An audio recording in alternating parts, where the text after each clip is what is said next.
I heard the crack before I saw it, the kind of sound that turns your bones to ice. And when I hit the porch, I saw my grandfather Joe gasping on the steps, while two guys in crisp navy vests pretended they were helping, not shoving, not grinning behind those official-looking badges from Sterling Management Group. HOA enforcement. They tried the script. "Sir, he tripped, sir."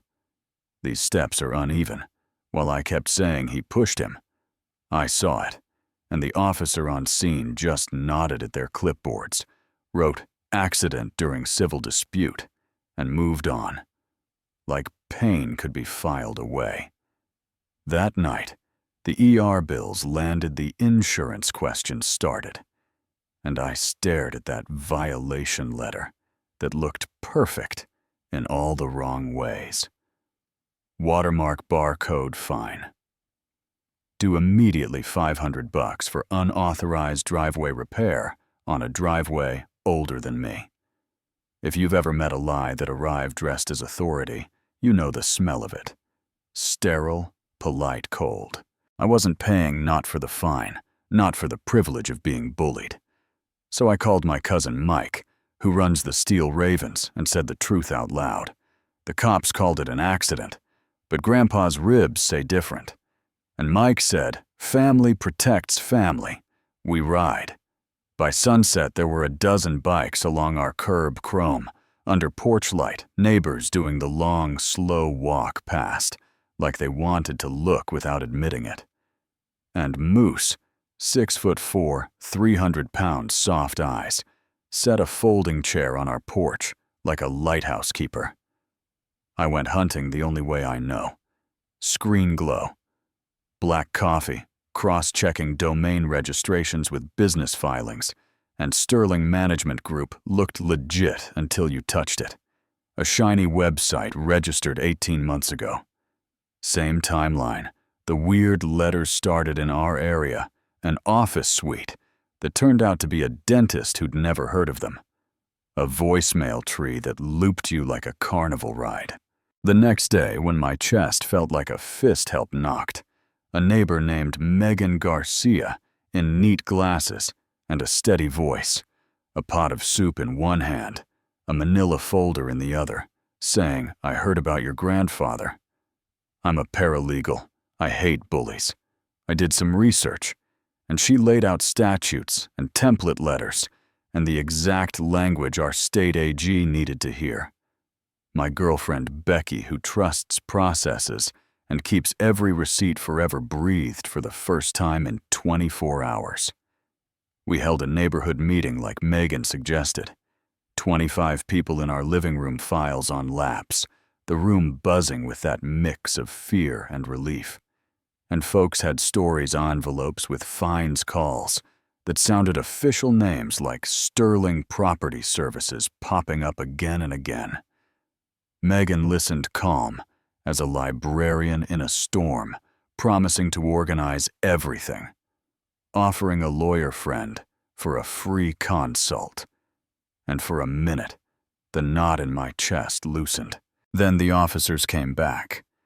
Same vests, the fine, doubled for non-compliance, and Moose stood like a tree that decided it had had enough wind while Megan walked out on our porch and cut those men down with the law. "You have no authority here, gentlemen. What you're doing constitutes criminal fraud. Here are the codes and penalties." And I swear I saw their confidence leak out of their shoes. They promised to return with proper documentation and slunk away. That should have been the turn toward good days. But the morning after the meeting, neighbor Ellen, retired teacher, the kind of woman who hears every vowel in your sentence, took me aside and said she'd lied. Last night she had paid $800 to Sterling Property Services after a threatening call, and the voice on the phone sounded exactly like Megan's same soft little laugh when she was being condescending. I wanted to reject it. You know what I mean, because hope is easier than suspicion. But the part of me that reads code for a living heard the bug report inside her words. I dug deeper past the pretty front end into the sloppier back end. found a client portal built by someone who never finished the chapter on security. Slipped through a crack, and there it was. Folders for our entire street, with surveillance photos, notes on daily routines, medical conditions, who lives alone, who naps after lunch, color-coded maps, labeling neighborhoods harvested, and neighborhoods, next financial flows, from fines to liens, to emergency legal relief, to quick sale deeds at 30 cents on the dollar. Orders to the enforcers, Derek and Troy, came from an admin. With the email handle M. Garcia, and my grandfather Joe had a tag beside his name that read, "Primary resistance target intimidation recommended." That's when my phone buzzed. "Saw you at my storage unit, Josh. Your grandfather's medical bills are about to get much more expensive." And fear did that thing where it tries to feel like anger, because anger is easier to carry. I followed a breadcrumb in a courier receipt to a storage facility, used a default code that should have been changed years ago, and opened Unit 47 on a crime that thought it was a company. Corkboard Webb's bankers' boxes with street names across multiple states, flowcharts of money, a folder stamped with Megan's full name, Margaret Sterling Garcia, and filings that showed a paralegal career gone sideways into forgery and revenge. I copied everything, 3 flash drives, cloud backups, printed sets, and took it to Grandpa in the hospital. He studied those pages like they were a broken engine expression, flat eyes alive, and said the line I needed. Smart predators get sloppy because they believe they're the only smart ones. The next morning, the third act arrived on our porch. Megan in a pressed blazer, a county deputy with a stack labeled "Notice of Foreclosure," the whole con lurching toward legal. And that's when Mike's call went out, and 40 bikes from allied chapters rolled down our street like weather. The deputy's radio crackled, neighbors filmed from porches. Megan smiled that professional smile that never reached her eyes, and said, "These are legitimate proceedings. We are simply enforcing community standards." And Moose handed her a paper he'd typed up titled, "Community Violation Notice. Fraudulent activities, immediate cessation required," which would have been funny if my hands weren't shaking. Then Derek walked up our driveway in a thrift store blazer, holding an envelope. "Like a lifeline," said to the deputy. "Everything she said is a lie. I have recordings of her orders, bank statements, fake paperwork." And Megan's face did that fast flicker from helpful neighbor to something colder. She filed restraining orders as fast as printers could spit paper, tried to flip the script. We were a gang. She was a citizen doing her job. And for a minute, it felt like the system loves clean fonts more than messy truth. Until an unmarked sedan pulled to our curb, and Agent Linda Clark stepped out, badge in hand, saying, "We've been tracking the Sterling ring across states. Your drives fill the gaps," and by the time the emergency hearing started, the room held 3 cameras, a judge with tired patience, neighbors who looked like they hadn't slept, and my grandfather Joe, who refused a wheelchair because dignity is a habit. The evidence went up like dry pine. Portal logs with M. Garcia issuing orders. Derek's recordings where Megan said people pay faster when they feel small. Ellen's voice analysis placing Megan on both sides of the same call. Troy stumbling in with texts about threats to his mom's benefits. Flowcharts tying fines to shell companies and back to her personal accounts. And when the judge asked if she wished to respond, Megan's mask cracked. "You were easy targets," she said. "Old people shouldn't own houses they can't maintain." And the room made that sound a crowd makes when it sees the truth. It already knew.